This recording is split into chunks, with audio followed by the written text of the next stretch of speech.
ఓం నమో వెంకటేశాయ. సంహత్యకారితామోదా సంహత్యాకారితాభేద గోవింద గోవింద. త్వం శాంతో హ్యవ్యయాత్మా జడకృతతిమిరావారితశ్చాలితోసి త్వంతాంతోప్యాదిహీనో గుణకృత వివిధం భేదమాదాయ నానా త్వంకాంతోప్యాత్మభాసః పరిణతిమధునా వీక్షసే చిత్రమేతత్ త్వంచాంతోస్యాత్మమాయా పరిణతిగణకస్యాద్వితీయో మమాత్మా అని జగజ్జన్మస్థితి లయ కారణమైన శ్రీనివాస పరమాత్ముని భక్తిగా స్తుతి చేసుకుంటూ శ్రీ శుక్లవారు ఉపదేశం చేసిన శ్రీమద్భాగవతం యొక్క అధ్యయన కార్యక్రమాన్ని మనం ప్రారంభించుకుందాము. ప్రారంభంలో యథాప్రకారం ప్రార్థనా శ్లోకాలను చదువుకుందాము, మంగళాచరణం చేసుకుందాము. ఓం నమో వెంకటేశాయ. శ్రీ గురు ప్రార్థనా. గురుర్బ్రహ్మా గురుర్విష్ణు గురుర్దేవో మహేశ్వరః.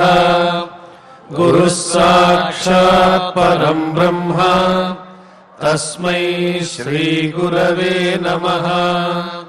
శ్రీనివాస ప్రార్థనా. వరాభయదహస్తాయ వరారోహాప్రియాయ చ వరాహాచలవాసాయ శ్రీనివాసాయ తే నమః.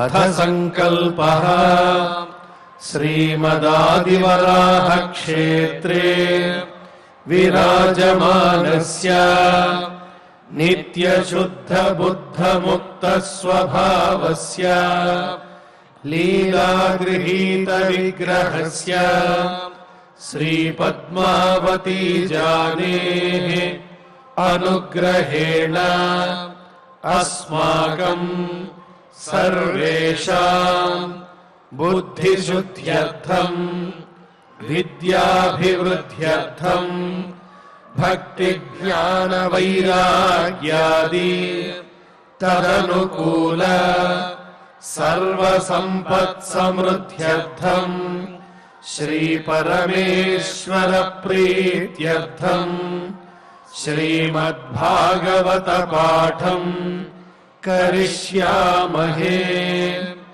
అస్య శ్రీమద్భాగవత స్తోత్ర మహామంత్రస్య నారద ఋషిః బృహతి ఛందః శ్రీకృష్ణః పరమాత్మా దేవతా బ్రహ్మ బీజం భక్తిశక్తిః జ్ఞానవైరాగ్యే కీలకం అస్మాకం శ్రీమద్భగవత్ప్రసాద సిద్ధ్యర్థే పాఠే వినియోగః. ధ్యానం నారాయణాద్భుతవరాహ వినీయమానా దంష్ట్రాగ్రకోటికిరణావలిపూర్యమాణా వ్యాసప్రసూతశుకవాక్య విగీయమానా విశ్వంభరాం నమత భాగవతామితాభాం. శ్రీ గురుభ్యో నమః. పరమాత్మ పంచభూతాల తాలూకు ఉత్పత్తులను చెప్పి వాటిలో ఉండేటువంటి గుణాలను వివరంగా చెప్పి ఆ గుణాల తాలూకు లక్షణాలను ఈ భూతాల తాలూకు లక్షణాలను వివరంగా చెప్పుకుంటూ వచ్చాడు. అలాగే ఆయా భూతాలలో ఉండేటువంటి గుణాలను ఏ ఏ ఇంద్రియాలు తెలుసుకుంటాయి అని మరొకసారి పంచేంద్రియాలను పంచజ్ఞానేంద్రియాలను గురించి ప్రస్తావన చేశాడు. చేసిన తర్వాత పరస్య దృశ్యతే ధర్మో హ్యపరస్మిన్ సమన్వయాత్ అతో విశేషో భావానాం భూమావేవోపలక్ష్యతే అని ఒక విషయాన్ని కొత్తగా పరిచయం చేస్తున్నాడు. పరస్య దృశ్యతే ధర్మ హి అపరస్మిన్ సమన్వయాత్.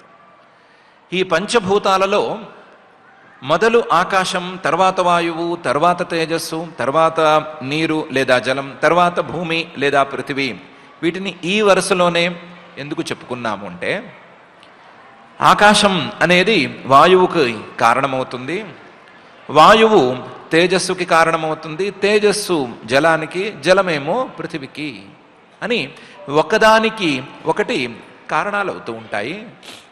అలా కారణాలు అవుతాయి అని చెప్పటం ద్వారా ఆకాశం తాలూకు ధర్మం లేదా ఆకాశం తాలూకు గుణం, శబ్దం అనేది వాయువుకు సంక్రమిస్తుంది. వాయువు తాలూకు అసాధారణ గుణం స్పర్శము, అలాగే ఆకాశం నుండి వచ్చినటువంటి గుణం శబ్దము, ఈ రెండూ కూడా తేజస్సుకి సంక్రమిస్తాయి. తేజస్సులో ఈ రెండిటితో పాటుగా ఆ రూపం అనేటువంటి కొత్త గుణం ఏర్పడుతుంది. ఆ రూపంతో పాటు జలంలో రసం అనే 4వ గుణం కూడా చేరుతుంది. ఈ 4టితో పాటు రూప, రస, స్పర్శ, శబ్దాలతో పాటుగా పృథివీలో గంధం అనే అసాధారణ గుణం ఒకటి ఎక్స్ట్రాగా చేరుతుంది. ఈ 5 గుణాలు భూమిలోకి చేరుతాయి.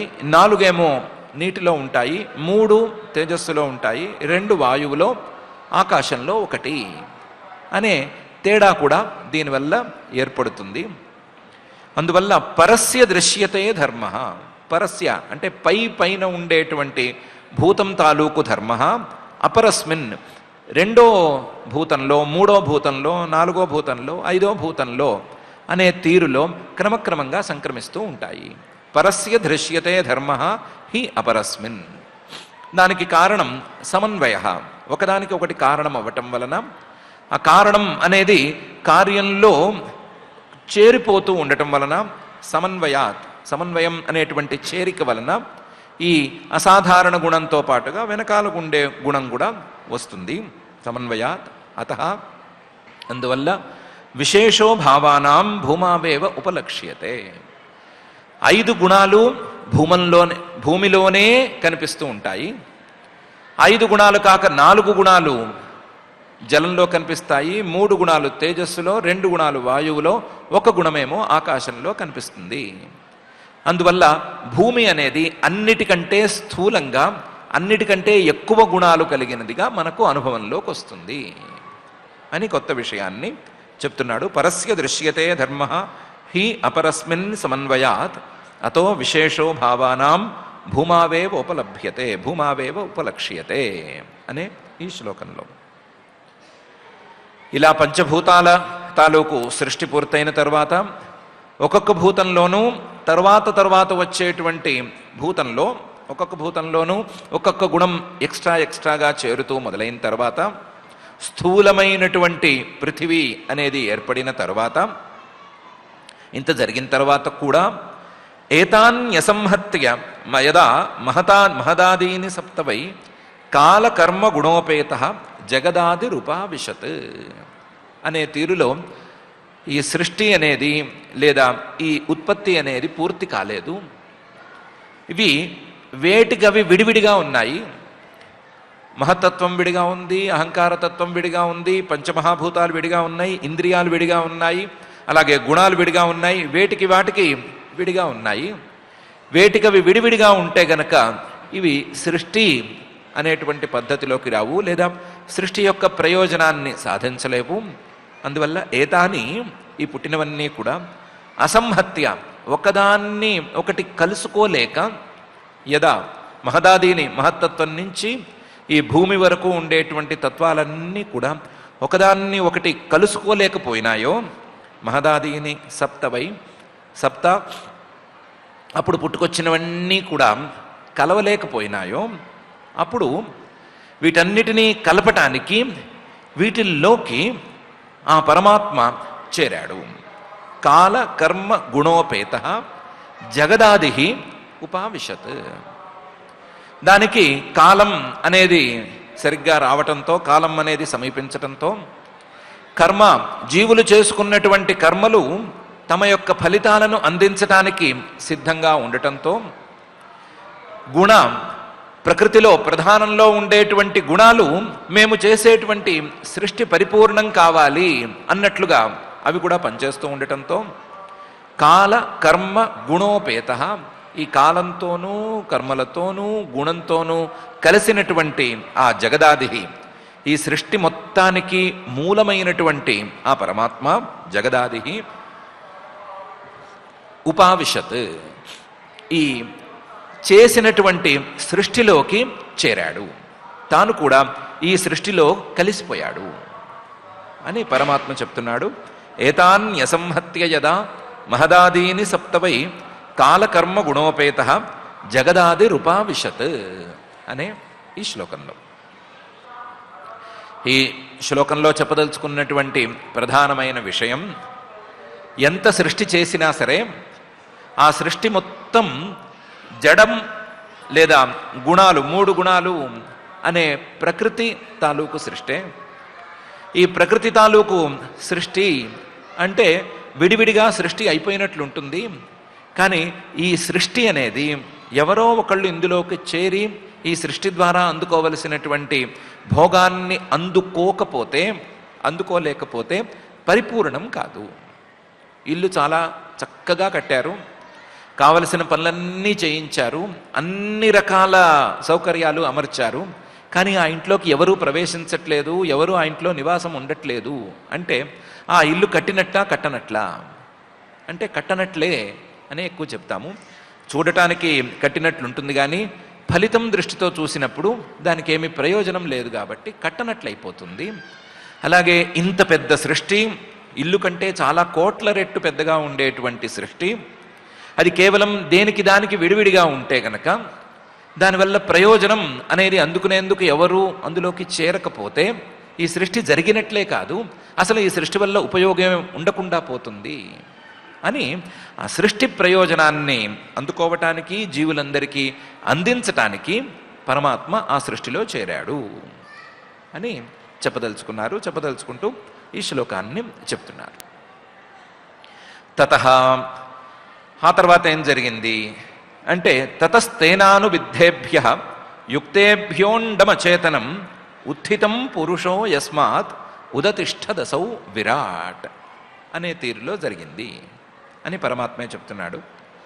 తతః, ఆ పరమాత్మ ఇందులోకి ప్రవేశించిన తరువాత, తేన అనువిద్ధేభ్య, ఆ పరమాత్మ ఇల్లు లాంటి ఈ సృష్టిలోకి చేరిన తరువాత, ప్రవేశించిన తరువాత ఆ పరమాత్మే అన్నిటినీ ఒకసారి కదల్చాడు. క్షుభితేభ్య అనువిద్ధేభ్య యుక్తేభ్య, ఈయన ఎప్పుడైతే వాటిని కదల్చాడో అప్పుడు ఒకదానికొకటి కలుసుకున్నాయి, ఒకదానితో ఒకటి కలిసి పనిచేయటం అనే దాన్ని ప్రారంభించాయి. యుక్తేభ్య, దాని ద్వారా అండం అచేతనం ఉత్థితం, ఈ బ్రహ్మాండం అని మనం పిలుచుకునేటువంటి ఒక ఆకారం తయారైంది. ఈ బ్రహ్మాండం అనేది ఏమీ చేతనం కాదు, ఇది కూడా ఇల్లు లాంటి లేదా ఈ శరీరం లాంటి ఒక అచేతనమైనటువంటి పదార్థమే. ఆ అచేతనమైనటువంటి శరీరం లాంటి, ఇల్లు లాంటి ఈ బ్రహ్మాండం అనేది ఒకటి తయారైంది. బ్రహ్మాండం తన ఆకారాన్ని సంతరించుకుంది. యుక్తేభ్య అండం అచేతనం ఉత్థితం పురుషో యస్మాదుదతిష్ఠత్ అసౌ విరాట్. ఈ బ్రహ్మాండం అనేది ఒక శరీరంలా ఎప్పుడైతే తయారైందో, ఒక శరీరంలా మానవ శరీరం జీవుడి యొక్క ప్రవేశానికి యోగ్యంగా ఎలా తయారైందో అలా అది తయారయ్యేసరికి, అది కూడా ఒక శరీరంలాగా తయారయ్యేసరికి దానికి విరాట్ అని పేరు వచ్చింది. విరాట్ పురుషుడి యొక్క దేహం కాబట్టి, విరాట్ పురుషుడు చేరటానికి లేదా వ్యవహరించటానికి వీలుగా ఉండేటువంటి శరీరం కాబట్టి ఈ బ్రహ్మాండ శరీరానికి విరాట్ అనే పేరు వచ్చింది. ఏదైతే ఇప్పుడు మనం చెప్పుకున్నటువంటి శరీరం ఉందో దాని పేరు విరాట్ అని పరమాత్మ ఈ శ్లోకంలో చెప్తున్నాడు. తతస్తేనానువిద్ధేభ్యో యుక్తేభ్యోండమచేతనం ఉత్థితం పురుషో యస్మాత్ ఉదతిష్ఠదసౌ విరాట్ అని. ఈ విరాట్ పురుషుడు యొక్క ఈ దేహం పుట్టేసరికి ఏతదండం విశేషాఖ్యం క్రమవృద్ధైర్దశోత్తరై తోయాదిభిః పరివృతం ప్రధానేన ఆవృతైర్బహిః యత్ర లోకవితానోయం రూపం భగవతో హరే. అనే తీరులో ఒక కొత్త లెక్క అనేది దీనికి జతకూడింది అని పరమాత్మ చెప్తున్నాడు. ఇంతవరకు లెక్క సరిగ్గా తెలియలేదు. ఈ బ్రహ్మాండం అనేది తయారైన తర్వాత లెక్క తెలిసింది. ఏ లెక్క తెలిసింది అంటే బ్రహ్మాండం అనే దాని లోపల ఏముంది, బ్రహ్మాండం కంటే బయట ఏముంది అనేటువంటి లెక్క తెలిసింది. బ్రహ్మాండం కంటే ఏముంది, ఏతదండం విశేషాఖ్యం. ఈ బ్రహ్మాండం అనేది ప్రకృతిలో ఉండేటువంటి ఒక విశేషం అని అనుకుంటే ఏతదండం విశేషాఖ్యం. ఈ బ్రహ్మాండానికి బయట క్రమవృద్ధైర్దశోత్తరై తోయాదిభి పరివృతం ప్రధానేన ఆవృతైర్బహి అని క్రమంగా ఈ బ్రహ్మాండం బయట బ్రహ్మాండం కంటే 10 రెట్లు ఎక్కువగా, బ్రహ్మాండం ఏ పరిమాణంలో ఉందో ఆ పరిమాణం కంటే 10 రెట్లు ఎక్కువగా పృథివీ అనేది తన భాగంలో ఉంది. ఆ పృథివీ కంటే 10 రెట్లు ఎక్కువగా జలం, ఆ జలం కంటే 10 రెట్లు ఎక్కువగా తేజస్సు, తేజస్సు కంటే 10 రెట్లు ఎక్కువగా వాయువు, వాయువు కంటే 10 రెట్లు ఎక్కువగా ఆకాశం, ఆకాశం కంటే 10 రెట్లు ఎక్కువగా అహంకారతత్వం, దానికంటే 10 రెట్లు ఎక్కువగా మళ్ళీ మహత్తత్వం, దానికంటే 10 రెట్లు ఎక్కువగా ప్రకృతి అనే తీరులో ఇవన్నీ వ్యాపించి ఉన్నాయి అని వీటి పరిమాణం కూడా లెక్కకొచ్చింది. ఇప్పుడు ఏతదండం విశేషాఖ్యం ఇది పుట్టేసరికి క్రమవృద్ధైర్దశోత్తరై ఒకదాని తర్వాత ఒకటి 10 రెట్లు ఎక్కువగా ఉంది. క్రమక్రమంగా ఒకదానికంటే ఒకటి ఒకదానికంటే ఒకటి 10 రెట్లు ఎక్కువగా వచ్చింది. తోయాదిభి పరివృతం, పృథివీ జలము తేజస్సు అనే తీరులో భూతాలు, మహత్తత్వ అహంకారాలు, ప్రకృతి ఇవన్నీ కూడా దీని బయట ఉన్నాయి. ప్రధానేన ఆవృతై బహి అని బయట ఏమున్నాయి అని లెక్క తేలింది. ప్రకృతి వరకు ఉండే వాటి లెక్క తేలింది. దానితో పాటుగా లోపల ఏముంది అనేది కూడా కొత్తగా తెలిసింది. లోపల ఏముంది అంటే యత్ర లోక వితానోయం, మొత్తం 14 లోకాలు ఇందులోనే ఉన్నాయి. 14 లోకాలు కాక మిగతావన్నీ చాలా చాలా ఇందులో ఉన్నాయి. ఈ 14 లోకాల్లోనూ లేదా మనం అనుకునే భూలోకంలోనూ రూపం భగవతో హరేహే, భగవంతుడి రూపాంతరాలుగా ఉండేటువంటి మనుష్యాది శరీరాలు ఉన్నాయి, అవి పనిచేస్తున్నాయి. లోపలేమో పరమాత్మ యొక్క రూపాంతరాలైనటువంటి శరీరాదులున్నాయి, బయట ఏమో ప్రకృతి తాలూకు విశేషాలన్నీ క్రమక్రమంగా ఉన్నాయి. ఈ లెక్క ఈ బ్రహ్మాండం అనేది కలిగిన తర్వాత తేలింది, కలక్క ముందు తేలలేదు అని పరమాత్మే అంటున్నాడు. ఏతదండం విశేషాఖ్యం క్రమవృద్ధైర్దశోత్తరై తోయాదిభి పరివృతం ప్రధానేన ఆవృతైర్బహి యత్ర లోక వితానోయం రూపం భగవతో హరే అనే ఈ శ్లోకంలో ఈ బ్రహ్మాండం అనేది తయారైన తర్వాత హిరణ్మయాదాండకోశాత్ ఉత్థాయ సలిలేశయాత్ తమ ఆవిశ్య మహాదేవో బహుధా నిర్బిభేద ఖం అని ఈ బ్రహ్మాండం అనేటువంటి శరీరానికి కావలసినటువంటి ఏర్పాట్లన్నీ ఆ పరమాత్మ చేసుకుంటూ వచ్చాడు అని చెప్తున్నారు. ఇంట్లోకి ప్రవేశించిన తర్వాత, కొత్త ఇంట్లోకి ప్రవేశించిన తర్వాత ఇంట్లో ఉండే వాళ్ళకి అందులో ఏమేం కావాలి అని క్రమంగా తెలుస్తూ ఉంటాయి. చేయించుకున్నటువంటి పనులన్నీ అలా ఉండగానే కొత్తగా ఇంకా ఏం సౌకర్యం కావాలి, ఎక్కడ ఏమేం కావాలి అని తెలుస్తూ ఉంటాయి. తెలిసిన కొద్దీ వాటిల్లో ఆ విశేషాలను ఒక్కొక్కదాన్ని చేస్తూ ఉంటారు అనేది జరిగినట్లుగానే ఈ అండకోశంలోకి చేరినటువంటి పరమాత్మ కూడా ఈ అండాన్ని శరీరంగా మార్చటానికి, ఇందులో రకరకాల సౌకర్యాలను కల్పించటానికి పనిచేయటం మొదలుపెట్టాడు. హిరణ్మయాత్ ఈ బ్రహ్మాండం చాలా ప్రకాశవంతంగా ఉంది. అండకోశాత్ అండంలాగా ఆకారంలో ఉంది, గుడ్డు లాంటి ఆకారంలో ఉంది. అండకోశాత్ ఉత్థాయ ఈయన ఇందులోకి ప్రవేశించి దాన్ని కూడా లేపడానికి పూనుకున్నాడు. సలిలేశయాత్ మనం అనుకున్నటువంటి ఇంతకుముందే చాలాసార్లు చెప్పుకున్నటువంటి అవ్యక్త జలంలో పడుకున్నటువంటి ఈ బ్రహ్మాండాన్ని ఈయన చేరాడు. చేరి తమ ఆవిశ్య మహాదేవ స్వప్రకాశ చైతన్యమూర్తి అయినటువంటి ఆ పరమాత్మ బహుధా నిర్బిభేద ఖం దాంట్లో ఉంటూ ఆ బ్రహ్మాండం అనేటువంటి శరీరానికి లేదా గుడ్డు లాంటి ఆ పదార్థానికి చిల్లులు పెట్టడం ప్రారంభించాడు. ఇంద్రియాలు అవన్నీ చేరటానికి వీలుగా ఈ బ్రహ్మాండం లాంటి మనిషి శరీరం అనే దాంట్లో ఉండవలసినటువంటి ఇంద్రియాల తాలూకు ఛిద్రాలకు చిహ్నంగా దానికి చిల్లులు పెట్టడం మొదలుపెట్టాడు. బహుధా నిర్బిభేద, రకరకాలుగా దాన్ని చిల్లులు పెట్టాడు. ఖం, వాటిల్లో ఖాళీలు ఏర్పరచడం మొదలుపెట్టాడు. ఆయన బ్రహ్మాండ శరీరానికి ఏవైతే చిల్లులు పెట్టాడో ఆ చిల్లుల్లో ఏ ఏ ఇంద్రియాలైతే ప్రవేశించినాయో అవన్నీ కూడా మనుష్య శరీరంలోనూ మనిషి తాలూకు శరీరంలోనూ చిల్లులుగా ఉన్నాయి. వాటిల్లోకి ఆయా ఇంద్రియాలు ప్రవేశించాయి అని చెప్పటం కోసం హిరణ్మయాద్ అండకోశాత్ ఉత్థాయ సలిలేశయాత్ తమ ఆవిశ్య మహాదేవో బహుధా నిర్బిభేద ఖం అని పరమాత్మ చెప్తున్నాడు. అందులో నిరభిద్యతాస్య ప్రథమం ముఖం వాణీ తతోభవత్ వాణ్యా వహ్ని రథో నాసే ప్రాణోతో ఘ్రాణ ఏతయో అని మొదలుపెట్టి ఒక్కొక్క చిల్లు, ఆ చిల్లులో ఉండేటువంటి ఇంద్రియము, ఆ ఇంద్రియాన్ని అనుగ్రహించేటువంటి దేవత, వీటి తాలూకు ఉత్పత్తిని క్రమంగా శ్లోకాలలో చెప్తున్నాడు. ఇప్పటికి 2 సార్లు అయినటువంటి వ్యవహారమే అయినా మళ్ళీ ఇంకొకసారి చెప్తున్నాడు. నిరభిద్యతాస్య ప్రథమం ముఖం, ముందు నోరు అనేటువంటి ఖాళీని ఏర్పరిచాడు. అక్కడ ఒక చిల్లును తయారు చేశాడు. ఆ ముఖంలో వాగింద్రియాన్ని ఏర్పాటు చేశాడు. వాణీ తతోభవత్, ఈయన చేద్దామనుకున్న వెంటనే అక్కడ వాగింద్రియం ఏర్పాటైంది. వాణ్యాహ వహ్ని, ఈ వాగింద్రియాన్ని అనుగ్రహించే దేవత అయినటువంటి వహ్ని కూడా అందులోకి చేరాడు. వహ్ని కూడా తయారయ్యాడు లేదా సృష్టిలో భాగమయ్యి ఆ ఇంద్రియం ఉండేటువంటి స్థానానికి చేరాడు. నిరభిద్యతాస్య ప్రథమం ముఖం వాణీ తతోభవత్ వాణ్యా వహ్ని అథో నాసే ప్రాణోతో ఘ్రాణ ఏతయో.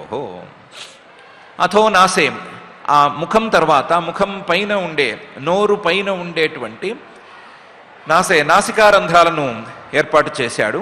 నాసికారంధ్రాలని ఏర్పాటు చేసేసరికి అక్కడ ఘ్రాణేంద్రియం అనే వాసన పీల్చేటువంటి ఇంద్రియం ఏర్పడింది.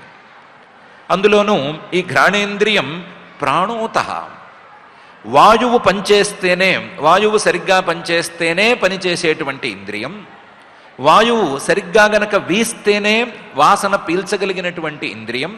కాబట్టి ప్రాణోత, వాయువుతో కలిసి పనిచేసేటువంటి ఘ్రాణేంద్రియాన్ని వాయు ప్రవేశించే మార్గమైనటువంటి ఈ నాసికారంధ్రాలలో ఉంచాడు.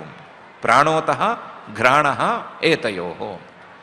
ఈ నాసికారంధ్రాల్లో కూడా ఏ రంధ్రంలో ఈ ఘ్రాణేంద్రియాన్ని ఉంచాడు అంటే ఏ రంధ్రంలోని కాదు, 2 రంధ్రాల్లోనూ ఘ్రాణేంద్రియాన్ని ఉంచాడు అని చెప్తున్నారు. నిరభిద్యతాస్య ప్రథమం ముఖం వాణీ తతోభవత్ వాణ్యా వహ్ని రథో నాసే ప్రాణోతో ఘ్రాణ ఏతయో అనే శ్లోకంలో.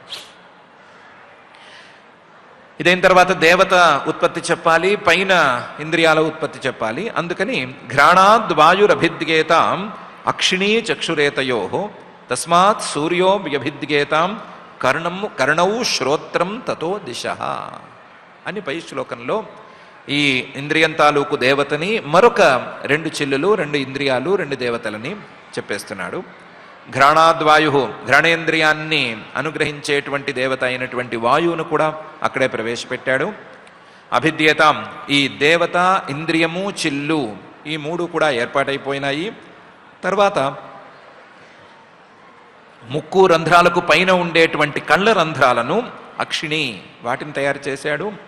అందులోకి చక్షురేతయోహో, 2 చక్షురింద్రియాన్ని ప్రవేశపెట్టాడు. ఆ చక్షురింద్రియం ప్రవేశించిన తర్వాత తస్మాత్ సూర్య, చక్షురింద్రియాన్ని అనుగ్రహించే దేవత అయినటువంటి సూర్యుడు అందులోకి వ్యభిద్యేతాం ప్రవేశించాడు. ప్రవేశించిన తర్వాత ఆ కళ్ళకు పక్కగా ఉండేటువంటి చెవి రంధ్రాలను కర్ణవు, వాటిని తయారు చేశాడు. ఆ కర్ణంలో చెవి రంధ్రాలలో శ్రోత్రేంద్రియాన్ని ప్రవేశపెట్టాడు. ఆ శ్రోత్రేంద్రియానికి అధిష్టాన దేవతలుగా తతో దిశ, దిక్కులు అనేటువంటి దేవతలను ప్రవేశపెట్టాడు.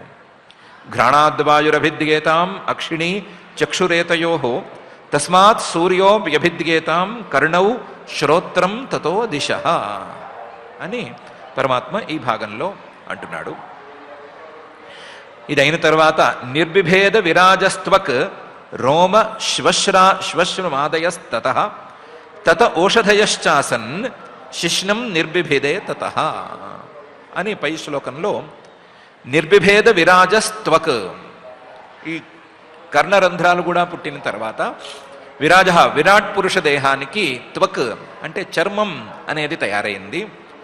చర్మంలో ఉండేటువంటి రంధ్రాలు, చిన్న చిన్న రంధ్రాలు ఇవి ఏర్పాటైనాయి.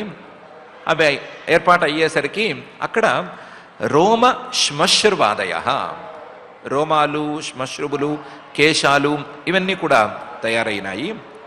తత దాని తర్వాత తత ఓషధయశ్చాసన్, ఓషధులు, ఓషధి వనస్పతులు అనేటువంటి దేవతలు ఈ రోమ కూపాలని, రోమ శ్మశ్రువాదుల్ని అనుగ్రహించడానికి అక్కడికి చేరినాయి. ఇలా చర్మం తయారైన తర్వాత శిష్ణం నిర్బిభిదే తత, శిష్ణేంద్రియానికి కావలసినటువంటి ప్రాంతం తయారైంది. దానికి రేతస్తస్మాదాప ఆసన్, అక్కడ ఇంద్రియము ప్రవేశించింది. ఇంద్రియం ప్రవేశించేసరికి దాన్ని అనుగ్రహించటానికి ఆపహ అనే దేవత కూడా అక్కడికి చేరింది. నిరభిద్యత వైగుదం, మళ్ళీ మలమూత్ర విసర్జన మల విసర్జన చేయటానికి కావలసినటువంటి ప్రాంతం ఆ చిల్లు తయారైంది.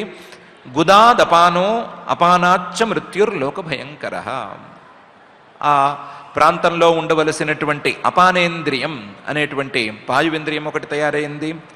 ఆ పాయువింద్రియాన్ని అనుగ్రహించేటువంటి దేవత మృత్యువు అనేటువంటి దేవత, లోక భయంకర, లోకాలకు భయాన్ని కలిగించేటువంటి దేవత, ఆ దేవత కూడా ఆ ప్రాంతాన్ని చేరింది అని రేతస్తస్మాదాప ఆసన్ నిరభిద్యత వైగుదం గుదాదపానోపానాచ్చ మృత్యుర్లోక భయంకర అని ఈ శ్లోకంలో పరమాత్మ చెప్తున్నాడు. హస్తౌచ నిరభిద్యేతాం బలం తాభ్యాం తతస్వరాట్ పాదౌచ నిరభిద్యేతాం గతిస్తాభ్యాం తతో హరి అని పై శ్లోకంలో హస్త పాదాలను గురించి ప్రస్తావన చేసి చూపిస్తున్నాడు. హస్తౌచ నిరభిద్యేతాం, ఆ లోపల విరాట్ పురుష దేహంలో ఉండేటువంటి పరమాత్మ పని చేయటం ప్రారంభించేసరికి రెండు చేతులు పుట్టుకొచ్చాయి, మొలచుకొచ్చాయి. ఆ రెండు చేతుల్లోనూ బలం, హస్తేంద్రియం, చేతులతో పని చేయటానికి కావలసిన బలాన్ని ఇచ్చేటువంటి ఇంద్రియం ఏర్పడింది. ఆ బలం ద్వారా ఆ బలాన్ని ఇచ్చేటువంటి దేవత అయినటువంటి స్వరాట్ ఇంద్రుడు కూడా అక్కడికి చేరాడు. తర్వాత పాదాలు రెండు విడిగా తయారైనాయి. పాదౌచ నిరభిద్యేతాం, ఆ పాదాలకి శక్తినిచ్చేటువంటి ఇంద్రియం పాదేంద్రియం లేదా గతీంద్రియం అనేది కూడా గతి అనేది తయారైంది. తాభ్యాం తతో హరిహి, ఆ పాదాలను అనుగ్రహించే దేవత అయినటువంటి ఉపేంద్రుడు కూడా అందులోకి చేరాడు.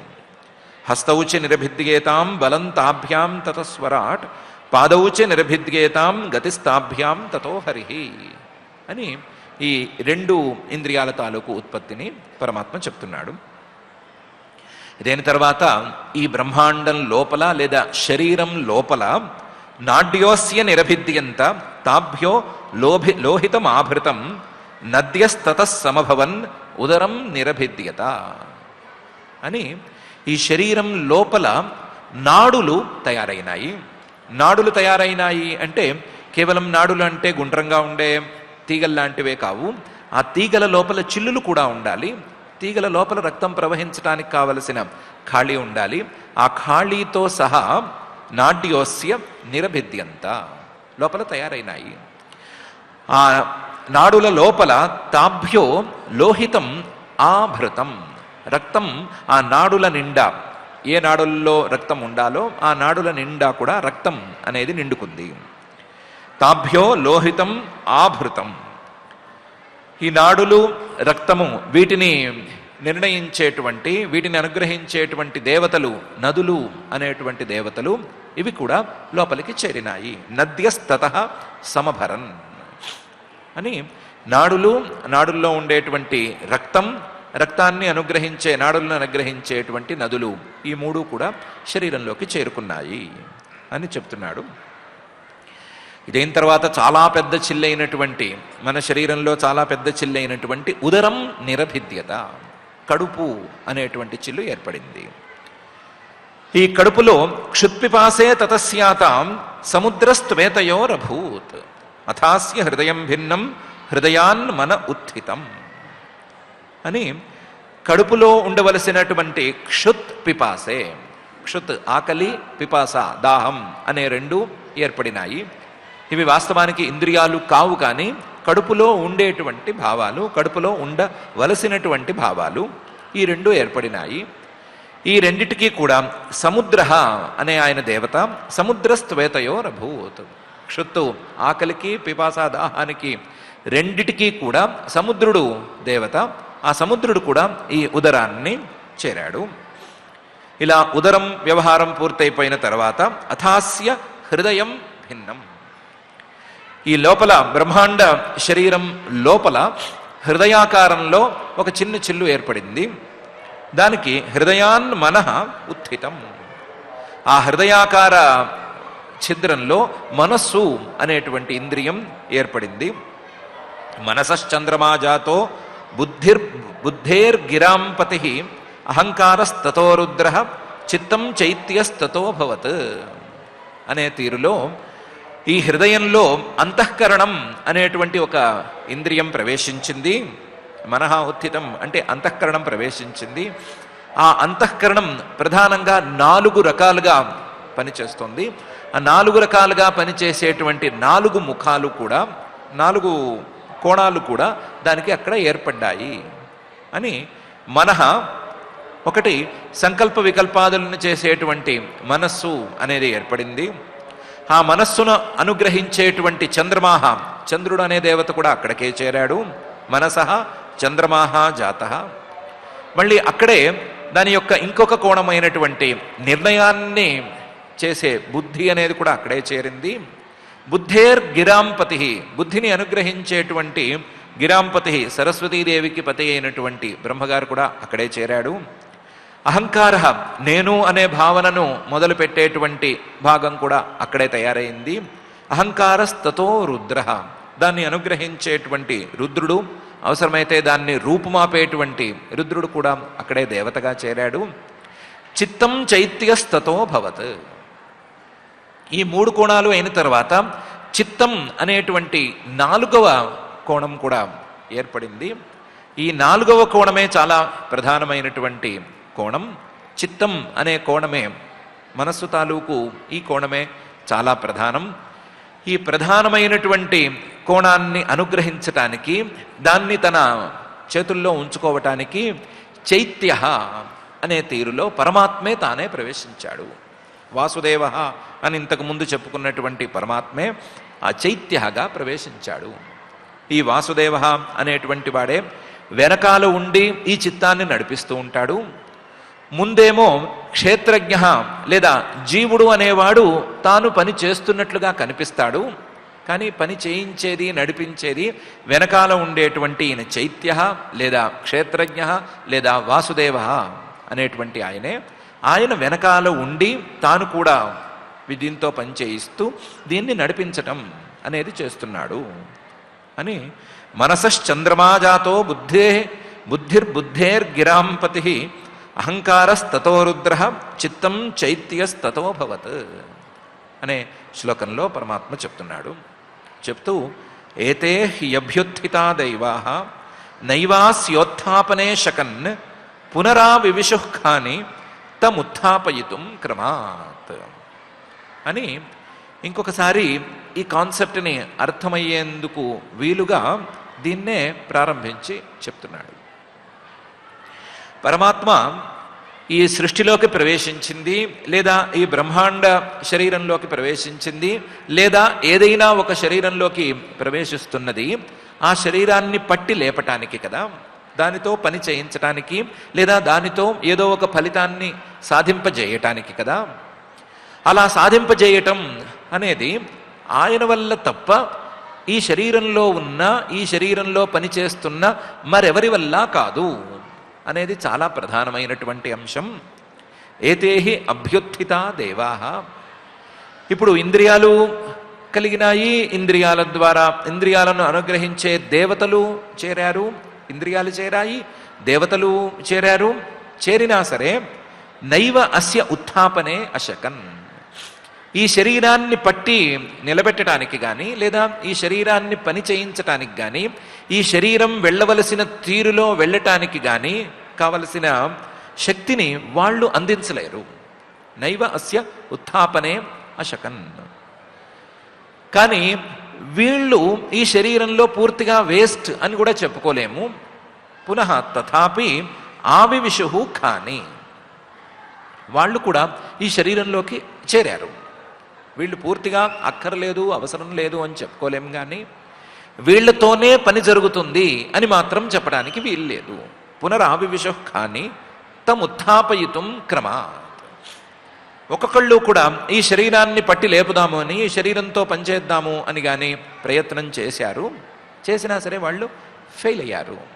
ఎలా ఫెయిల్ అయ్యారు అంటే వన్హిర్వాచా ముఖం భేజే నోదతిష్ఠత్తదా విరాట్, ఘ్రాణేన నాసికే వాయు నోదతిష్ఠత్తదా విరాట్. మొదలు ముఖఛిద్రం అంటే నోరు అనే చిల్లు ఏర్పడింది అనుకున్నాము. ఆ చిల్లులోకి వాగింద్రియం చేరింది అనుకున్నాము. వాగింద్రియంలోకి అనుగ్రాహక దేవతగా వన్హి చేరాడు, నిప్పు అనేటువంటి దేవత చేరింది అనుకున్నాం కదా. ఇలా అక్కడికి ఆ అగ్ని అనే దేవత చేరిన తరువాత కూడా అగ్ని వాచ ముఖం భేజే, ఆ చిల్లులోకి వాగింద్రియము, వాగింద్రియం వెనక అగ్ని అనేది చేరిన తర్వాత కూడా నోదతిష్ఠత్తదా విరాట్, ఆ విరాట్ పురుషుడు యొక్క ఆ దేహం లేవలేదు, లేచి పని చేయలేదు. ఏ శరీరము ఒట్టి వాగింద్రియంతోనూ ఒట్టి వాగుడుతోనూ పనిచేయటం అనేది జరిగే పని కాదు కదా. తర్వాత రెండు చిల్లులు నాసికా ఛిద్రాలు ఏర్పడ్డాయి. అందులో వాయువుతో కలిసినటువంటి ఘ్రాణేంద్రియం చేరింది. దానికి అనుగ్రహ దేవతగా వాయువు చేరాడు. చేరినా సరే ఘ్రాణేన నాసికే వాయు అనే మూడు అక్కడ తయారైనా సరే నోదతిష్ఠత్తదా విరాట్, అప్పటికి విరాట్ పురుష శరీరం పూర్తి స్థాయిలో లేచి పనిచేసే పరిస్థితుల్లోకి రాలేదు. కేవలం వాసన పీల్చటం ద్వారా ఈ శరీరంతో పని అయిపోతుంది అని చెప్పుకోవడానికి ఏమీ వీల్లేదు కదా. అలాగే ఇక్కడ పూర్తి కాలేదు. అక్షిణీ చక్షుషాదిత్య నోదతిష్ఠత్తదా విరాట్, శ్రోత్రేణ కర్ణౌ చ దిశ నోదతిష్ఠత్తదా విరాట్. ఇదైన తర్వాత కళ్ళు అనేటువంటి చిల్లులు ఏర్పడ్డాయి. ఆ ఏర్పడిన చిల్లుల్లోకి చక్షురింద్రియం ప్రవేశించింది. చక్షురింద్రియాన్ని అనుగ్రహించడానికి సూర్యుడు కూడా ప్రవేశించాడు కదా. ప్రవేశించినా సరే ఈ మూడు తయారైనా సరే విరాట్ పురుష శరీరం లేచి పూర్తి స్థాయిలో పనిచేయలేకపోతోంది. ఎందుకు పనిచేయలేకపోతోంది అంటే కేవలం చూపు అనేది మాత్రమే ఈ శరీరం తాలూకు పని కాదు. చూపుతో ఈ శరీరం అనేది తన పనిని పూర్తి చేసుకోలేదు. అందువల్ల అక్షిణీ చక్షుషాదిత్యో నోదతిష్ఠత్తదా విరాట్. పోనీ కర్ణేంద్రియాలకు స్థానమైనటువంటి చెవి చిల్లులు, ఆ చెవి చిల్లుల్లో ఇంద్రియము, ఆ ఇంద్రియాన్ని అనుగ్రహించే దిక్కులు అనే దేవతలు ప్రవేశించిన తర్వాత పూర్తయిందా అంటే అది కూడా కాలేదు. శ్రోత్రేణ కర్ణౌచ దిశ నోదతిష్ఠత్తదా విరాట్, అప్పటికి కూడా పని పూర్తి కాలేదు. పోనీ త్వచం రోమభిరోషధ్యో నోదతిష్ఠత్తదా విరాట్, రేతసా శిష్ణమాపస్తు నోదతిష్ఠత్తదా విరాట్. చర్మం తయారైంది. ఆ తయారైనటువంటి చర్మంలో రంధ్రాలు ఏర్పడ్డాయి. ఆ ఏర్పడిన రంధ్రాలలో ఆయా కేశాలు లాంటి స్పర్శనేంద్రియాలు అవి ఏర్పడ్డాయి. ఏర్పడినటువంటి ఆ ఇంద్రియాలకు అధిష్టాన దేవతలుగా ఔషధి వనస్పతులు చేరాయి. పనైందా అంటే కాలేదు. కేవలం చర్మం ద్వారా మాత్రమే ఈ శరీరంతో పని పూర్తి చేసుకోవటం అనేది అయ్యే పని కాదు. పోనీ రేతసా శిష్ణం ఆపస్తు నోదతిష్ఠత్తదా విరాట్, కేవలం ప్రజననేంద్రియం ద్వారా పని అయిపోతుందా అంటే అది కూడా కాలేదు. ఆ భాగము, ఆ ఇంద్రియము, ఆ దేవత కలిసినా సరే అక్కడికి పని పూర్తి కాలేదు. పోనీ గుదం మృత్యురపానేన నోదతిష్ఠత్తదా విరాట్, హస్తావింద్రౌ బలేనైవ నోదతిష్ఠత్తదా విరాట్. గుదం అనేటువంటి మల విసర్జన స్థానం ఏర్పడింది. అందులో పాయువింద్రియం అనే ఇంద్రియం చేరింది. ఆ ఇంద్రియానికి అధిష్టాన దేవతగా మృత్యువు చేరాడు అని అనుకున్నా సరే ఈ శరీరం తాలూకు పని పూర్తి కాలేదు. కేవలం మల విసర్జనతోనే ఈ శరీరం పూర్తయిపోదు. పోనీ హస్తావింద్రో బలేనైవ, రెండు చేతులు మలిచినాయి, చేతుల్లోకి ఇంద్రియం హస్తేంద్రియం చేరింది, ఆ ఇంద్రియాన్ని అనుగ్రహించేటువంటి దేవత ఇంద్రుడు కూడా అందులోకి చేరాడు అన్నా కూడా నోదతిష్ఠత్తదా విరాట్, పూర్తి స్థాయిలో విరాట్ పురుషుడు లేవలేదు. కేవలం చేతులతో పని చేసినంత మాత్రాన ఈ శరీరం తన పనిని పూర్తి చేసుకున్నట్టు కాదు. విష్ణుర్గత్యైవ చరణౌ నోదతిష్ఠత్తదా విరాట్, నాడీర్నద్యో లోహితేన నోదతిష్ఠత్తదా విరాట్. ఒకవేళ రెండు కాళ్ళు మొలిచాయి, మొలిచిన కాళ్లలో పాదేంద్రియం అనే ఇంద్రియం చేరింది, ఆ ఇంద్రియాన్ని అనుగ్రహించటానికి ఉపేంద్రుడు అనే దేవత కూడా అనుకున్నా సరే దీని ఫలితం పూర్తి కాలేదు. నోదతిష్ఠత్తదా విరాట్. కేవలం నడక ద్వారా మాత్రమే, నడకతోనే ఈ శరీరం తన పనిని పూర్తి చేసుకోలేదు.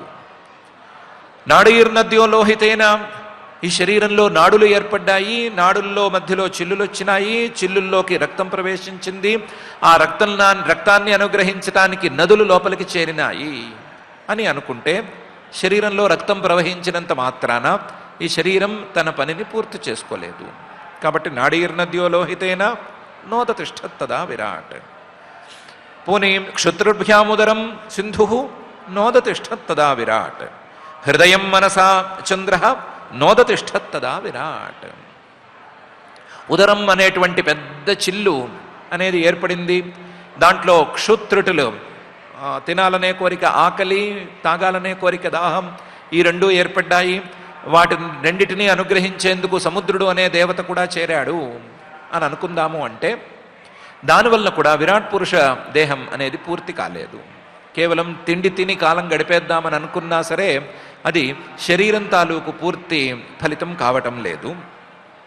పోనీ హృదయం అనే చిల్లు ఏర్పడింది, అందులోకి మనస్సు చేరింది, మనస్సును అనుగ్రహించడానికి చంద్రుడు అనే దేవత చేరాడు అంటే అది కూడా పరిపూర్ణతను సాధించలేదు. హృదయం మనసా చంద్ర నోదతిష్ఠత్తదా విరాట్. కేవలం ఆలోచనతో లేదా సంకల్ప వికల్పాలతో ఈ శరీరం పనిని పూర్తి చేసుకోలేదు. బుద్ధ్యా బ్రహ్మాపి హృదయం నోదతిష్ఠత్తదా విరాట్. రుద్రోభిమత్యా హృదయం నోదతిష్ఠత్తదా విరాట్. బుద్ధ్యా బ్రహ్మాపి హృదయం, బుద్ధి అనేటువంటి ఇంద్రియం మనస్సు అనే హృదయం అనేటువంటి చిల్లులోకి చేరి ఆ హృదయ ఇంద్రియాన్ని బ్రహ్మ అనేటువంటి దేవత అనుగ్రహిస్తున్నప్పుడు శరీరం పూర్తి స్థాయిలో పనిచేసినట్ల అంటే నోదతిష్ఠత్తదా విరాట్. అప్పుడు కూడా పని పూర్తి కాలేదు. రుద్రోభిమత్యా హృదయం, నేను అనుకునేటువంటి అహంకారం ఆ చిల్లులోకి చేరి ఆ అహంకారాన్ని అనుగ్రహించడానికి రుద్రుడు కూడా చేరిన తర్వాత శరీరం తన పనిని పూర్తి చేసుకున్నట్ల అంటే అప్పటికీ నోదతిష్ఠత్తదా విరాట్. నేను అనుకున్నంత మాత్రాన ఏమైపోతుంది, నేను అనుకున్నంత మాత్రాన శరీరం పని పూర్తయినట్లు కాదు అని బుద్ధ్యా బ్రహ్మాపి హృదయం నోదతిష్ఠత్తదా విరాట్. రుద్రోభిమత్యా హృదయం నోదతిష్ఠత్తదా విరాట్ అని చెప్తున్నాడు. మరైతే ఎప్పుడు ఈ శరీరం అనేది తన పూర్తి స్థాయి పనిని చేసినట్లవుతుంది అంటే చిత్తేన హృదయం చైత్య క్షేత్రజ్ఞ ప్రావిశద్యదా విరాట్ తదైవ పురుష సలిలాత్ ఉదతిష్ఠత అని తేల్చి చెప్తున్నాడు. చివరికి చెప్పుకున్నటువంటి హృదయం అనే చిల్లులో ఉండే చిత్తం అనే మనసు తాలూకు కోణం ఉంది కదా, అంతఃకరణం తాలూకు కోణం ఉంది కదా, ఆ కోణం ఏర్పడి ఆ కోణాన్ని అనుగ్రహించటానికి క్షేత్రజ్ఞ, ఇంతకుముందు చైత్య అని చెప్పుకున్నటువంటి ఆ వాసుదేవుడు ఎప్పుడైతే ప్రవేశిస్తాడో చిత్తేన హృదయం చైత్య క్షేత్రజ్ఞ ప్రావిశత్, ఎప్పుడైతే ప్రవేశిస్తాడో ఎప్పుడైతే ప్రవేశిస్తాడో అప్పుడు విరాట్ తదైవ పురుష సలిలాత్ ఉదతిష్ఠత.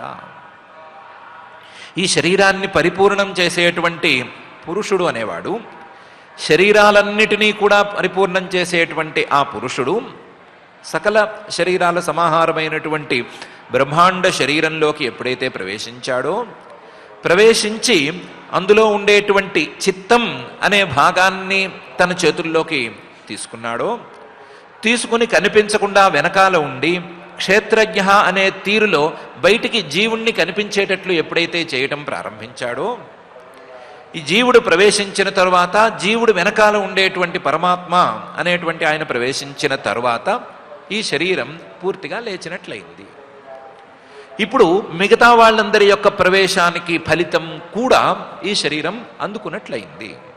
లేకపోతే వాళ్ళందరూ ప్రవేశించినా కూడా ఈ శరీరంలో నేను అనుకునేవాడు లేదా ఈ జీవుణ్ణి వెనకాల కూడా ఉండి నడిపించేటువంటి పరమాత్మ అనేవాళ్ళు ఈ శరీరంలో లేకపోతే ఈ శరీరం పూర్తి స్థాయిలో పనిచేస్తున్నట్లయితే కానే కాదు అనే పరమాత్మ చిత్తేన హృదయం చైత్య క్షేత్రజ్ఞ ప్రావిశద్యద విరాట్ తదైవ పురుష సలిలాత్ ఉదతిష్ఠత అని ఈ భాగంలో చెప్తున్నాడు. అసలు ఇంత సృష్టి తాలూకు వివరాలను మళ్ళీ తిరిగి చెప్పటమే ఈ సృష్టిలో ప్రధానమైనటువంటి లేదా ఈ సృష్టి కంటే పూర్తిగా విభిన్నంగా ఉండేటువంటి పరమాత్మను తెలుసుకునేందుకు దారిని చూపించటం కోసం. ఆ దారిని చూపించటం అనేది ఇలా చేస్తేనే పూర్తి చేసినట్లు అవుతుంది, లేకపోతే పూర్తి చేసినట్లు కాదు. ఈ సృష్టిలో కొంతవరకు భౌతిక సృష్టి అనేది జరిగింది, అప్పటికి సృష్టి పూర్తయినట్లు కాదు. ఆ భౌతికాలన్నీ కూడా ఒక శరీరంలా మారినప్పుడే సృష్టి కాస్తంత ముందడుగు వేసినట్లు. ఆ శరీరం తయారైనంత మాత్రాన కూడా సృష్టి పూర్తయినట్లు కాదు. శరీరంలోని ప్రతి భాగం పనిచేసే వ్యవస్థ ఏర్పాటైతేనే సృష్టి కాస్త ముందడుగు వేసినట్లు. ఆ శరీరంలో ప్రతి భాగంలోనూ ప్రధానమైన భాగాలు ఈ చిల్లులు, ఇంద్రియాలు ఇవి కాబట్టి ఇవి తయారైన తర్వాత సృష్టి ఒక్క మేరకు ముందడుగు వేసినట్లు. కానీ అప్పటికీ కూడా సృష్టి పూర్తయినట్లు కాదు. ఈ తయారైనటువంటి శరీరంలోకి పరమాత్మ జీవరూపంలో ప్రవేశిస్తే అప్పుడు సృష్టి తన ఫలితాన్ని అందుకున్నట్లు. ఆ సృష్టిని ఈ రకంగా గనక అర్థం చేసుకోగలిగితే ఈ సృష్టి ద్వారా పరమాత్మను అందుకునేందుకు దారి కనిపించినట్లు అని చెప్పడానికి పరమాత్మ కపిల రూపంలో ఇంత విస్తృతమైనటువంటి ఉపదేశాన్ని చేసుకుంటూ వచ్చాడు. వచ్చి చిత్తేన హృదయం చైత్య క్షేత్రజ్ఞ ప్రావిశద్యద విరాట్ తదైవ పురుష సలిలాత్ ఉదతిష్ఠత అని చెప్తున్నాడు. ఈ పరమాత్మను లేదా ఆ పరమాత్మ పని చేయించేటువంటి జీవుణ్ణి, పరమాత్మ తాలూకు అంశ అయినటువంటి జీవుణ్ణి ఈ శరీరంలో ఎలా కనిపెట్టాలి అనటానికి ఒక చిన్న గుర్తు కూడా చెప్తున్నాడు. యథా ప్రసుప్తం పురుషం ప్రాణేంద్రియ మనోధియ ప్రభవంతి వినాయేన నోత్థాపయితు మోజస అని. ఈ శరీరంలో ఎవరు ప్రధానం అని ఒక చర్చ చేసుకుంటే, ఆ చర్చకి ఒక నియమం పెట్టుకుంటే తేలిపోతుంది. ఈ శరీరంలో ఎవరు ప్రధానం అంటే ఈ శరీరం ఎవరు పనిచేస్తే పనిచేస్తుందో వారు ప్రధానం. ఎవరు పనిచేస్తే ఈ శరీరం పనిచేస్తుందో వారు ప్రధానం అని పెట్టుకోవాలి, నియమం పెట్టుకోవాలి. దాని ప్రకారం ఈ శరీరంలో ఉండేటువంటి ఇంద్రియాలు పనిచేసినంత మాత్రాన పనిచేసినట్లేనా అనేది చూసుకోవాలి. చూసుకుంటే ఇంద్రియాలు పనిచేసినంత మాత్రాన పనిచేసినట్లు కాదు అని తేలుతుంది. మామూలుగా వ్యవహారంలో ఉన్నప్పుడు అన్ని కలగలిసి ఉంటాయి కాబట్టి తేల్చుకోవటం కష్టం. అందువల్ల నిద్రపోతున్నప్పుడు దాన్ని తేల్చాలి. యథా ప్రసుప్తం పురుషం, మనిషి నిద్రపోతున్నప్పుడు ప్రసుప్తం పురుషం, ఆ పురుషుల్లో ఆ మనిషిలో పనిచేసేటువంటి ప్రాణాలు పనిచేస్తూనే ఉన్నాయి. కానీ అతని శరీరం పనిచేస్తున్నట్లు కాదా అనేది ప్రశ్న. అతను బతికే ఉన్నాడు కాబట్టి ప్రాణాలు పనిచేస్తూనే ఉన్నాయి, పంచప్రాణాలు పనిచేస్తూనే ఉన్నాయి. శ్వాస లోపలికి వెళుతోంది, బయటికి వస్తోంది, మిగతా వాయువులు కూడా పనిచేస్తున్నాయి. ఇవి పనిచేస్తున్నంత మాత్రాన ఈ శరీరం పనిచేస్తున్నట్లు అవునా కాదా, పూర్తి స్థాయిలో కనీసం పనిచేస్తోందా అని ప్రశ్నిస్తే పూర్తి స్థాయిలో పనిచేయట్లేదు అనే సమాధానం చెప్పాలి. ఎందుకంటే ఇతను నిద్రపోతున్నాడు అని మనం అంటున్నాం. కాబట్టి ప్రాణం అనేది ఈ శరీరాన్ని పూర్తి స్థాయిలో పనిచేయనివ్వలేదు. పోనీ ఇంద్రియాలు అనుకుందామా అంటే ఆ దశలో ఇంద్రియాలు పనే చేయకుండా నిద్రపోతున్నాయి, అవి కూడా ఇతనితో పాటు కలిసే నిద్రపోతున్నాయి. కాబట్టి ఇంద్రియాలని బయటికి తోసేసేయాలి. మనస్సు అనే దాన్ని తీసుకుంటే మనస్సు బుద్ధి ఈ రెండూ పనిచేస్తున్నా కూడా ఆ సమయంలో మనస్సుతోనూ బుద్ధితోనూ అతను కలలు కంటున్నా కూడా ఆ కలలు కనే పనిలోనే మునిగిపోయి ఉన్నాడే గాని తన స్థూల శరీరం ఏమైంది అని కనిపెట్టే పరిస్థితుల్లో లేడు. కాబట్టి అతను ఈ స్థూల శరీరాన్ని పట్టించుకోవట్లేదు. కాబట్టి స్థూల శరీరం పూర్తి స్థాయిలో పనిచేయట్లేదు అని చెప్తున్నాం కదా. మనస్సు బుద్ధి నిద్రపోతున్నప్పుడు కలలు కంటున్నప్పుడు పనిచేస్తున్నా సరే ఈ శరీరం అనేది పూర్తి స్థాయిలో పనిచేయటం లేదు. కాబట్టి ప్రాణ ఇంద్రియ మనోధియ న ప్రభవంతి, ఈ శరీరాన్ని పూర్తి స్థాయిలో పనిచేయటాన్ని చేయలేవు, అవి కూడా చేయలేవు. వినాయేన నోత్థాపయితు మోజస, అదే గనక లోపల ఉండే ఆ క్షేత్రజ్ఞుడు, ఇందాక చెప్పినప్పుడు నిద్రపోతున్నటువంటి క్షేత్రజ్ఞుడు, ఇందాక చెప్పినటువంటి కలలను కంటున్నటువంటి క్షేత్రజ్ఞుడు, ఆ కలలను చూస్తూ నేను చూస్తున్నాను అని అనుకునేటువంటి ఆ క్షేత్రజ్ఞుడు, ఇతను గనక ఉంటే, ఇతను ఈ శరీరం నాది అని అనుకుంటే ఆ శరీరం లేచి పూర్తి స్థాయిలో పనిచేస్తుంది. ఇతను గనక ఈ శరీరంలో లేకపోతే లేదా నాది ఈ శరీరం అని అనుకోకపోతే ఈ శరీరం లేవటం పూర్తి స్థాయిలో పనిచేయటం అనేది జరగదు. యదా ప్రసుప్తం పురుషం ప్రాణేంద్రియ మనోధియ ప్రభవంతి వినా ఏన నోత్థాపయితుం ఓజస అని పరమాత్మే ఈ శరీరంలో ప్రధానం ఎవరు, ఆ ప్రధానాన్ని గుర్తించే విధానం ఏమిటి అని గనక చూసుకుంటే ఈ శరీరంతో పరమాత్మను అందుకునేటువంటి విధానం తెలిసిపోతుంది అని చెప్తున్నాడు. ఈ శరీరంలో ప్రధానమైన వాడు జీవుడైతే ఆ జీవుడు ఉంటేనే శరీరం పనిచేస్తోంది, ఆ జీవుడు గనక ఈ శరీరంలో సరిగ్గా పనిచేయకపోతే పనిచేయట్లేదు అని తెలిసిపోతోంది. దానికోసం వేరువేరు సందర్భాలను వెతుక్కోక్కర్లేదు, రోజు నిద్రపోయేటువంటి సందర్భాన్ని వెతుక్కున్నా సరిపోతుంది. నిద్రపోతున్నప్పుడు శరీరం అలాగే ఉంది, ప్రాణాలున్నాయి, ఇంద్రియాలున్నాయి, మనస్సుంది, బుద్ధి ఉంది, అన్నీ ఉన్నాయి. కానీ శరీరం మాత్రం పూర్తి స్థాయిలో పనిచేయటం లేదు. ఎందుకు పనిచేయటం లేదు? జీవుడు ఆ సమయంలో ఈ శరీరం మీద శ్రద్ధను వహించటం లేదు. జీవుడే గనక శ్రద్ధను వహిస్తే ఈ శరీరం లేచి పనిచేస్తుంది, జీవుడు శ్రద్ధ వహించకపోతే ఈ శరీరానికి విలువ లేదు అనే మాట అయితే జీవుడే ఈ శరీరంలో ప్రధానం, ఆ జీవుణ్ణి వెనక నుంచి నడిపించేటువంటి పరమాత్మ ఇంకా కూడా ప్రధానం అనే సంగతి తేలిపోతుంది. అని యథా ప్రసుప్తం హృదయం ప్రాణేంద్రియ మనోధియ ప్రభవంతి వినాయేన నోత్థాపయితు మోజస అనే ఈ శ్లోకంలో పరమాత్మ చెప్తున్నాడు. అయితే ఇంత చెప్పిన దానికి ఫలితమేంటి లేదా సారాంశం ఏమిటి అనే విషయాన్ని ఈ అధ్యాయంలోని చివరి శ్లోకంలో ఇలా అంటున్నాడు. తమస్మిన్ ప్రత్యేగాత్మానం ధియా యోగ ప్రవృత్తయ భక్త్యా విరక్త్యా జ్ఞానేన వివిచ్య ఆత్మని చింతయే అని. ఇంత దూరం వివరంగా చెప్పుకోవటం అనేది ఎందుకు అంటే, తమస్మిన్ ప్రత్యేగాత్మానం, ఈ శరీరంలో బ్రహ్మాండ శరీరం అని చెప్పాము, బ్రహ్మాండ శరీరం లాంటి శరీరం మనిషి శరీరం అని కూడా చెప్పాం కదా. ఈ శరీరంలో అస్మిన్, ఈ శరీరంలో ప్రత్యేగాత్మానం, ఈ శరీరాన్ని పట్టి నిలబెట్టేటువంటి ఆ జీవుణ్ణి ముందు పట్టుకోవాలి. జీవుణ్ణి పట్టుకోవాలి అంటే సులభమైన విషయం కాదు. ఎందుకంటే జీవుడి వెనకాల ఆ పరమాత్మ కూడా ఉన్నాడు. పరమాత్మను కూడా పూర్తిగా పట్టుకుంటే కానీ జీవుణ్ణి పట్టుకున్నట్టు కాదు. కాబట్టి ఆ పరమాత్మతో కలిసిన జీవుణ్ణి పట్టుకోవాలి అంటే మొదలు ధియా, బుద్ధి వాడాలి, ఏకాగ్రతను సరిగ్గా అలవరుచుకోవాలి.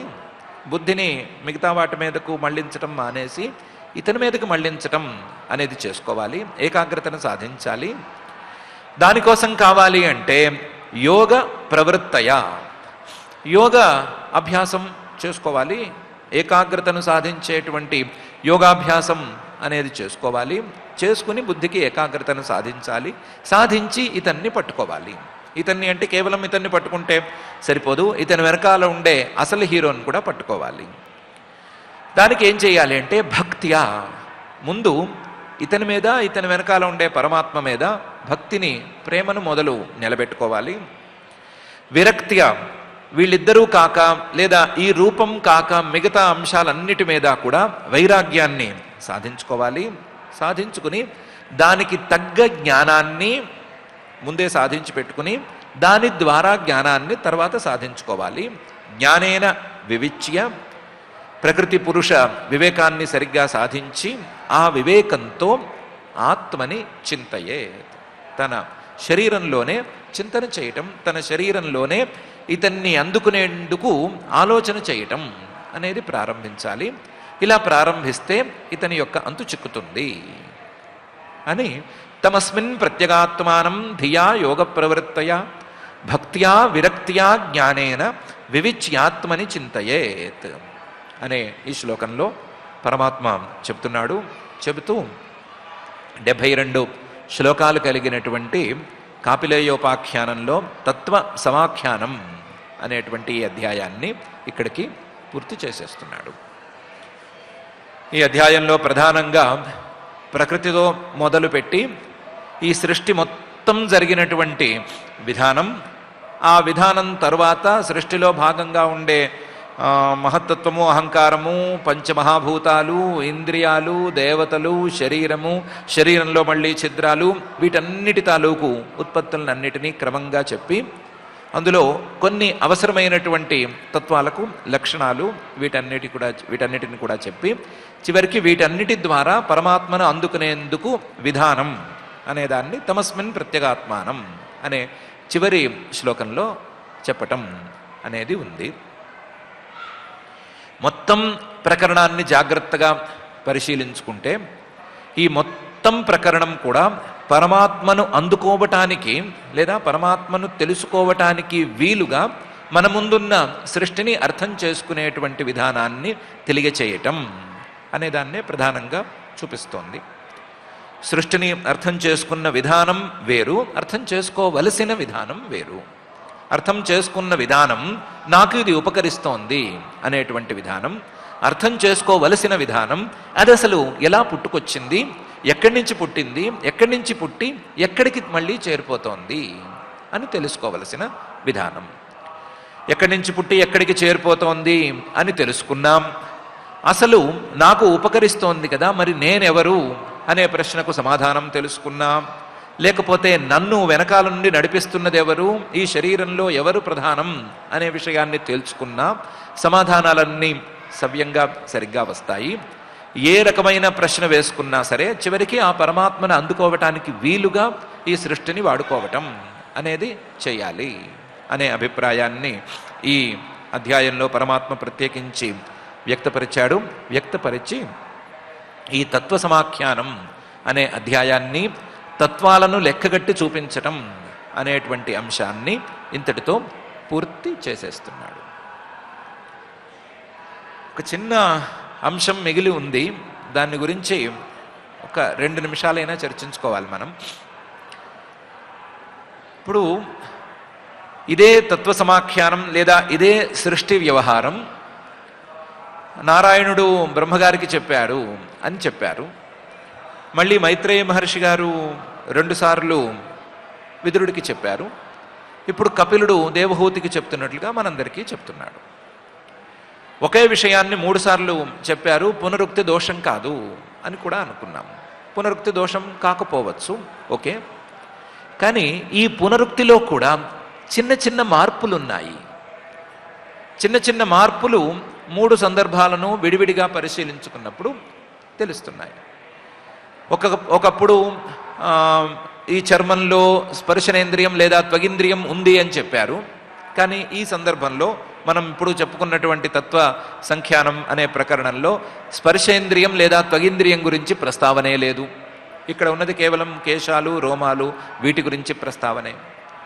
ఇలాగే ఒక చోట చెప్పిన విషయం మరొక చోట చెప్పకపోవటం కానీ, ఒక చోట చెప్పని విషయాన్ని ఇంకో చోట చెప్పటం కానీ ఇది కూడా చేస్తున్నారు. 3 వేర్వేరు ప్రకరణాలు అని అనుకుందామా అంటే సుమారుగా 90 to 95% టాలీ అవుతోంది. టాలీ అవుతోంది కాబట్టి ఒకదానికి సంబంధం ఉంది అనుకున్నామా అంటే ఒకదానికి భేదాలు కూడా ఉంటున్నాయి, తేడాలు కూడా ఉంటున్నాయి. పోనీ స్టెప్ బై స్టెప్ చెప్దామని అనుకున్నారు, అందుకని మొదలు ఓ మాట చెప్పి తర్వాత రెండో మాట చెప్పి దానికి ఇంకో దాన్ని కలుపుకున్నారు అని చెప్దామా అంటే అలా కూడా స్టెప్ బై స్టెప్ చెప్తున్నట్టు కూడా లేదు. తేడాలు ఉన్నాయి కానీ వేరువేరుగా చెప్తున్నారు కానీ సరిగ్గా ఒకదాని తర్వాత ఒకటి చెప్పటం లేదు. ఇలా చెప్పటాన్ని పునరుక్తి అనుకుని ఎలా సంతోషిస్తాము, లేదా మనకి అర్థమవ్వటానికే ఇలా చెప్తున్నారు అని అనుకుని ఎలా సంతోషిస్తాము, విషయం చాలా గంభీరంగా ఉంది కాబట్టి మళ్ళీ మళ్ళీ చెప్తున్నారు అనుకుని ఎలా తృప్తి పడతాము అనేది ప్రశ్న. ఈ ప్రశ్నకి సరి అయిన సమాధానం శాస్త్రీయంగా మనం వెతుక్కొని తీరాలి. వెతుక్కోవటం అనే దానికి ఇదే సరి అయినటువంటి సందర్భం. ఎందుకంటే పరమాత్మే అంటున్నాడు, తమస్మిన్ ప్రత్యేగాత్మానం ధియా యోగ ప్రవర్తయ భక్త్యా విరక్త్యా జ్ఞానేన వివిచ్చి ఆత్మని చింతయేత్ అని. వెతుక్కోవటం అనేదానికి ఇదే సరియైన సందర్భం. ఈ సృష్టి, ఈ ప్రకరణం లేదా ఇలాంటి వివరణ వీటన్నిటికీ ప్రయోజనం పరమాత్మను తెలుసుకోవటం అనేది ఒక్కటే. ఆ పరమాత్మను తెలుసుకోవటానికి మాత్రమే సృష్టిని ప్రత్యేకించి చెప్తున్నారు కానీ ఈ సృష్టి యొక్క విశేషాలు చెప్పటానికైతే కానే కాదు. సృష్టిలో ఉండేటువంటి విశేషాలను తెలియచెప్పటం అనేది ఉద్దేశ్యమే కాదు. సృష్టిలో ఉండే విశేషాలను తెలియచెప్పటానికి ప్రత్యేకించి ఈ శాస్త్రం అనేది ఎందుకు? ఈ సృష్టి కంటే విలక్షణంగా ఉండే పరమాత్మను తెలియచెప్పటానికే ఈ శాస్త్రం అనేది ఏర్పడింది. కాబట్టి సృష్టిని చెప్పేది పరమాత్మను తెలుసుకోవటానికి, సృష్టిని చెప్పేది పరమాత్మను అందుకోవటానికి. సృష్టి కంటే పరమాత్మ విలక్షణంగా ఉంటాడు అని చెప్పటానికి.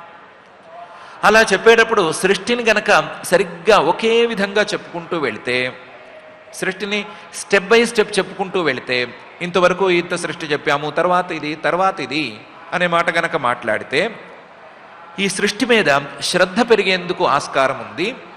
పరమాత్మ ఎంత ప్రధానమో సృష్టి కూడా అంతే ప్రధానం అనేటువంటి భ్రమ కలిగేందుకు ఆస్కారం ఉంటుంది. ఇలాంటి భ్రమ కలగకుండా ఉండాలి అంటే ఈ సృష్టి మీద మాకు ఏ రకమైన తాత్పర్యము లేదు అని చెప్పాలి. ఈ సృష్టి అనేది మాకు ప్రధాన విషయం కాదు, సృష్టికర్త అయినటువంటి, సృష్టి కంటే విలక్షణంగా ఉండేటువంటి పరమాత్మ ప్రధానం అని చెప్పాలి. అలా చెప్పాలి అంటే ఈ సృష్టిలో కొన్ని తప్పుల్లాంటి విశేషాలు చెప్పాలి. ఒక చోట చెప్పిన విశేషం ఇంకో చోట చెప్పకూడదు, ఇంకో చోట చెప్పిన విశేషం మరొక చోట చెప్పకూడదు. అలా తేడాలు చూపించి ఈ సృష్టి ఏం పెద్ద పట్టించుకోదలుచుకుంది కాదు, ఏం పట్టించుకోవలసింది కూడా కాదు, ఇందులో తేడాలు ఉంటే ఉంటాయి, ఒకసారి ఇలా కనిపిస్తుంది ఒకసారి అలా కనిపిస్తుంది, ఇందులో కొన్ని అంశాలు వదిలేసినా పర్వాలేదు, కొన్ని అంశాలు చెప్పినా పర్వాలేదు, ఎలా ఉన్నా పర్వాలేదు, పరమాత్మ మాత్రం మనకు ప్రధానం అని చెప్పాలి. అలా చెప్పటానికి ఒక దారి చూసుకోవాలి అనే తీరుతోనే ఈ 3 ప్రకరణాలు వెళ్ళాయి అని మనం అర్థం చేసుకోవచ్చు. సృష్టిలో తేడాలున్నాయి, సృష్టిని చెప్పినటువంటి విధానాల్లో చాలా తేడాలున్నాయి, కానీ సృష్టికర్త అనేటువంటి విషయంలో, పరమాత్మ అనే విషయంలో ఏ తేడా లేదు. పరమాత్మను మొదటి ప్రకరణంలోనూ రెండో ప్రకరణంలోనూ ఇప్పుడు కూడా ఒకే రకంగా ప్రస్తావన చేస్తూ వచ్చారు. పరమాత్మను ఈ సృష్టితో సంబంధం లేనటువంటి స్వరూపంగానే ప్రపోజ్ చేసుకుంటూ వచ్చారు. కాబట్టి పరమాత్మ మీదే తాత్పర్యం ఉంది కానీ సృష్టిలో తాత్పర్యం లేదు అని చెప్పటానికి ఈ తేడాలుగా చెప్పటం అనేది ఒక చిహ్నం అని మనం అర్థం చేసుకోవచ్చు. ఇలాంటి విధానాన్నే ఉపనిషత్తులు కూడా అనుసరించాయి అనే విషయాన్ని బ్రహ్మసూత్రాల్లో బాదరాయణ మహర్షి గారు ఒక చోట చెప్పారు. ఉపనిషత్తుల్లోనూ ఇదే తగాదా ఏర్పడింది. ఉపనిషత్తుల్లో అయితే కొన్నిసార్లు చాలా ఘోరమైన పరిస్థితులు కూడా కనిపిస్తాయి. ఉదాహరణకు ఛాందోగ్యోపనిషత్తులో తేజ, ఆపహ, పృథివీ అని 3 భూతాలు ఉన్నాయి అని చెప్తారు. తైత్రీయోపనిషత్తులోకి వచ్చేసరికి పంచభూతాలు ఉన్నాయి అని చెప్తారు. ఐతరేయోపనిషత్తులోకి వచ్చేసరికి అసలు ఈ భూతాలు ఇవేమీ లేవు, లోకాలే కలిగినాయి, లోకాల్లో పృథివీ లోకం లేదా బ్రహ్మాండం అంతా ఒకసారి తయారైంది, అందులో చిల్లుల్లో ఇంద్రియాలు అనే తీరుతో చెప్తాయి. ముండకోపనిషత్తు ఇవన్నీ వచ్చేసరికి స ప్రాణమసృజత ప్రాణాశ్రద్ధాం అనే తీరులో వేరే తీరులో సృష్టిని చెప్తాయి. ఇలా వేరు రకాల సృష్టి వాక్యాలు వినేసరికి అసలు సృష్టి అనే దాని మీద మీకేమైనా ఒక అభిప్రాయం ఉందా లేదా అనే ప్రశ్న వేయాల్సి వస్తుంది. అలా వేసినప్పుడు సృష్టి మీద మాకు సరి అయిన అభిప్రాయం లేదు, సృష్టి మీద మాకు తాత్పర్యం లేదు. సృష్టి ఎలా జరిగినా జరుగుతుంది, ఇలా జరిగింది అన్నా అలా జరిగింది అన్నా పెద్ద విశేషమేమీ లేదు.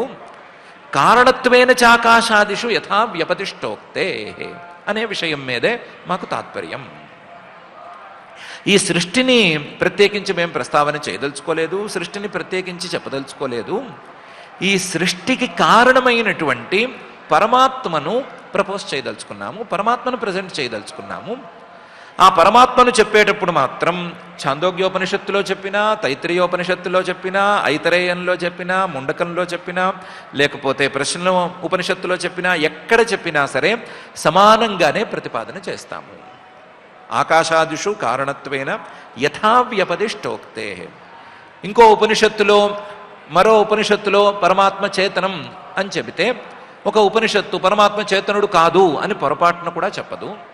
ప్రతి ఉపనిషత్తు పరమాత్మ చేతనుడే అనే చెప్తుంది, ప్రతి ఉపనిషత్తు పరమాత్మ సుఖస్వరూపుడే అనే చెప్తుంది. పరమాత్మ విషయంలో ఏ ఉపనిషత్తు గీత దాటదు, ఏ వాక్యము సరే పరమాత్మను వేరుగా ప్రస్తావన చేయదు. సృష్టిల్ని మాత్రం వేరువేరుగా ప్రస్తావన చేస్తుంది. అలా చేయటం అనేది సృష్టి మీద తాత్పర్యం లేదు, కేవలం పరమాత్మ స్వరూపం మీదే తాత్పర్యం అని చెప్పటానికి. యథా వ్యపదిష్టోక్తే, ఒక ఉపనిషత్తులో ఏ రకంగా చెప్పారో మరొక ఉపనిషత్తులో కూడా అలాగే చెప్పుకుంటూ వస్తారు అనే విషయాన్ని బాదరాయణ మహర్షి గారు కూడా చెప్పారు.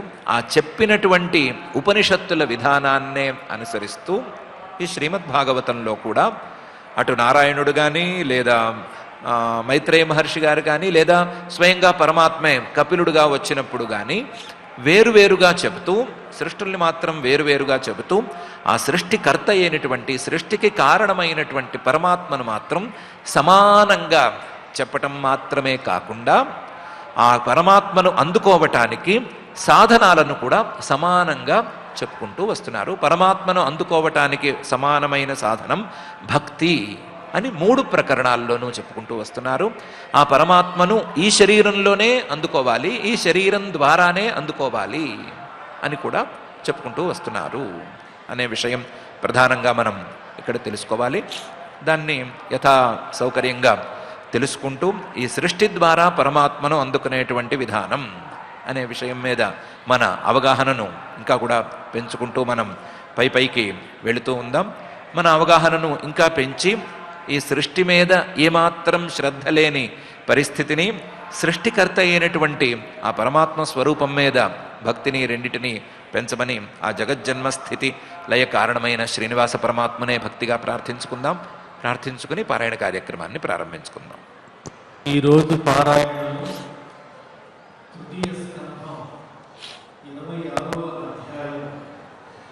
49వ శ్లోకం నుంచి మనం పారాయణ చేసుకుంటున్నాం. అథ శ్రీమద్భాగవతే పారమహంస్యాం సంహితాయాం తృతీయ స్కంధే షడ్వింశాధ్యాయే శ్లోకాః పరస్య దృశ్యతే ధర్మో హ్యపరస్మిన్ సమన్వయాత్ అతో విశేషో భావానాం భూమావేవోపలక్ష్యతే ఏతాన్యసంహత్య యదా మహదాదీని సప్త వై కాలకర్మ గుణోపేతో జగదాదిరుపావిశత్ తతస్తేనాను విద్ధేభ్యో యుక్తేభ్యోండమచేతనం युक्तेभ्योऽन्नमचेतनम् उत्थितं पुरुषो यस्मात् उत्थितं पुरुषो यस्मात् उदतिष्ठदसौ विराट् उदतिष्ठदसौ विराट् एतदण्डं विशेषाख्यम् एतदण्डं विशेषाख्यम् क्रमवृद्धैर्दशोत्तरैः क्रमवृद्धैर्दशोत्तरैः तोयादिभिः परिवृतम् तोयादिभिः परिवृतम् प्रधानेनावृतैर्बहिः प्रधानेनावृतैर्बहिः यत्र लोकवितानोऽयम् यत्र लोकवितानोऽयम् रूपं भगवतो हरेः रूपं भगवतो हरेः हिरण्मयादण्डकोशात् हिरण्मयादण्डकोशात् उत्थाय सलिलेशयात् उत्थाय सलिलेशयात् तमाविश्य महादेवो तमाविश्य महादेवो बहुधा निर्बिभेदखम् बहुधा निर्बिभेदकम् निरभिद्यतास्य प्रथमम् निरभिद्यतास्य प्रथमम् मुखं वाणी ततोऽभवत् मुखं वाणी ततोऽभवत् वाण्या वह्निरथो नासे वाण्या वह्निरथो नासे प्राणोतो घ्राण एतयोः प्राणोतो घ्राण एतयोः घ्राणाद्वायुरभिद्येताम् घ्राणाद्वायुरभिद्येताम् अक्षिणी चक्षुरेतयोः अक्षिणी चक्षुरेतयोः तस्मात् सूर्यो व्यभिद्येताम् तस्मात् सूर्यो व्यभिद्येताम् कर्णौ श्रोत्रं ततो दिशः कर्णौ श्रोत्रं ततो दिशः निर्बिभेदविराजस्त्वक् निर्बिभेदविराजस्त्वक् रोमश्मश्रवादयस्ततः रोमश्मश्वादयस्ततः तत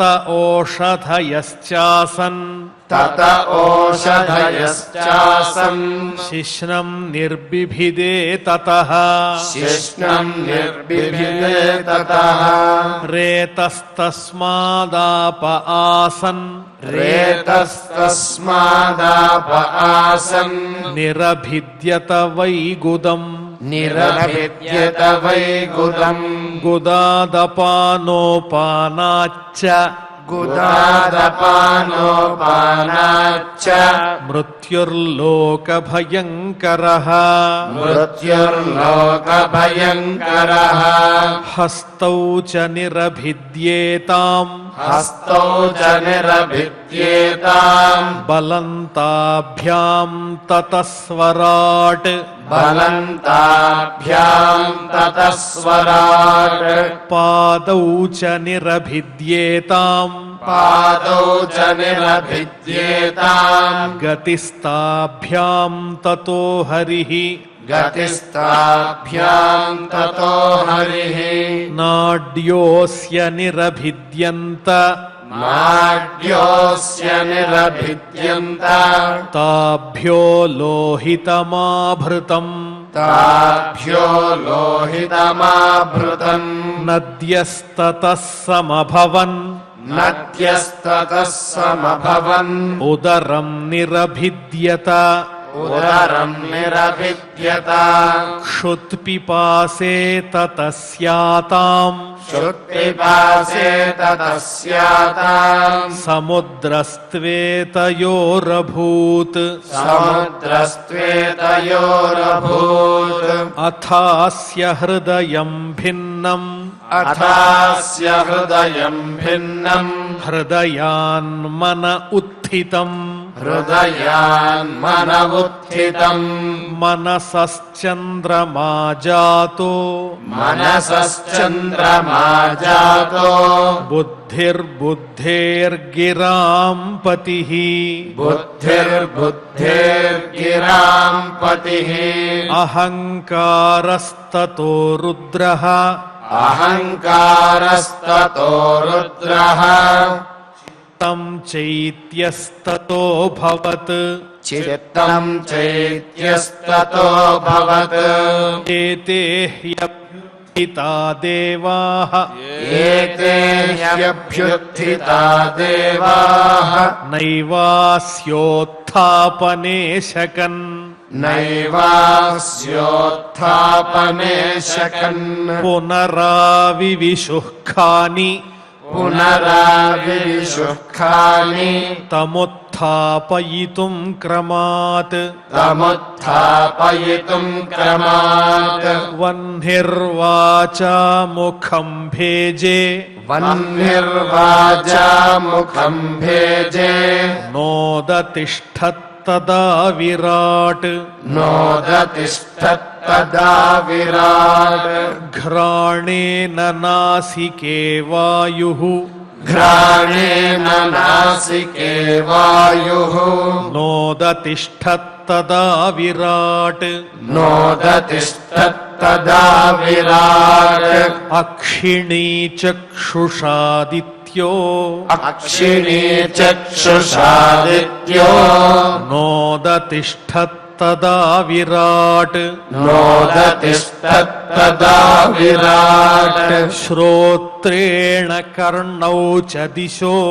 శ్రోత్రేణ కర్ణౌ చ దిశో నోదతిష్ఠత్తదా విరాట్ నోదతిష్ఠత్తదా విరాట్ త్వచం రోమభిరోషధ్యో త్వచం రోమభిరోషధ్యో నోదతిష్ఠత్తదా విరాట్ నోదతిష్ఠత్తదా విరాట్ రేతసా శిష్ణమాపస్తు రేతసా శిష్ణమాపస్తు నోదతిష్ఠత్తదా విరాట్ నోదతిష్ఠత్తదా విరాట్ గుదం మృత్యురపానేన గుదం మృత్యురపానేన నోదతిష్ఠత్తదా విరాట్ నోదతిష్ఠత్తదా విరాట్ హస్తావింద్రో బలేనైవ హస్తావింద్రో బలేనైవ నోదతిష్ఠత్తదా విరాట్ నోదతిష్ఠత్తదా విరాట్ విష్ణుర్గత్యైవ చరణౌ విష్ణుర్గత్యైవ చరణౌ నోదతిష్ఠత్తదా విరాట్ నోదతిష్ఠత్తదా విరాట్ నాడీర్నద్యో లోహితేన నాడీర్నద్యో లోహితేన నోదతిష్ఠత్తదా విరాట్ నోదతిష్ఠత్తదా విరాట్ క్షుత్రుడ్భ్యాముదరం సింధుః క్షుత్రుభ్యాముదరం సింధుః నోదతిష్ఠత్తదా విరాట్ నోదతిష్ఠత్తదా విరాట్ హృదయం మనసా చంద్రో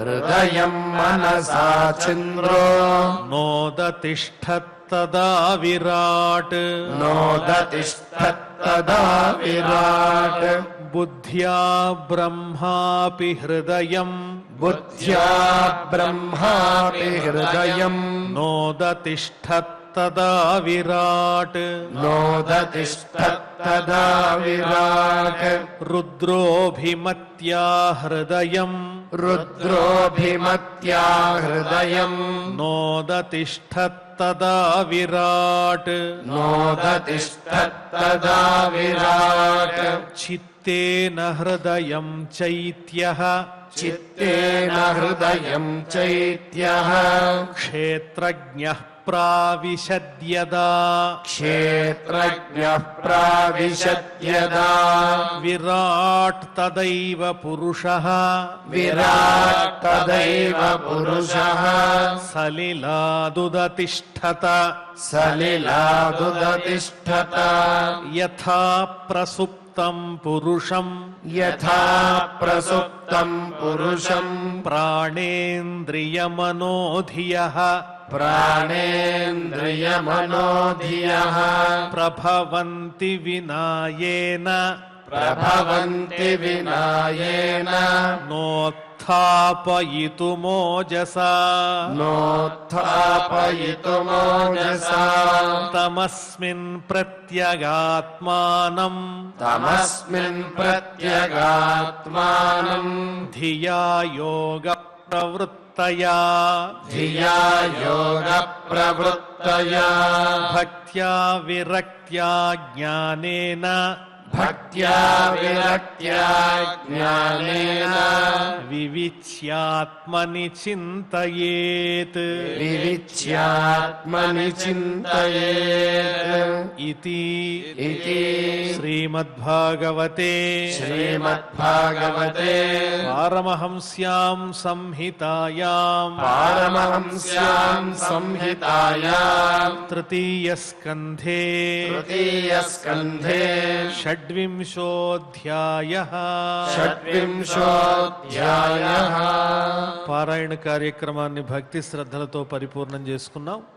ఇప్పుడు అందరం కలిసి క్షమా ప్రార్థనాదులు పలుకుదాం. అథ क्षमा प्रार्थना यदक्षरपदभ्रष्टम् मात्राहीनं च यद्भवेत् तत्सर्वं क्षम्यतां देव नारायण नमोऽस्तु ते. अथ भगवत्समर्पणम् कायेन वाचा मनसेन्द्रियैर्वा बुद्ध्यात्मना वा प्रकृते स्वभावात् करोमि यद्यत् सकलं परस्मै नारायणायेति समर्पयामि. अथ लोकक्षेम प्रार्थना सर्वे भवन्तु सुखिनः सर्वे सन्तु निरामयाः सर्वे भद्राणि पश्यन्तु मा कश्चित् दुःखभाग् भवेत्. अथ मङ्गलम् श्रियः कान्ताय कल्याणनिधयेर्निधयेऽर्थिनाम् श्रीवेङ्कटनिवासाय श्रीनिवासाय मङ्गलम्.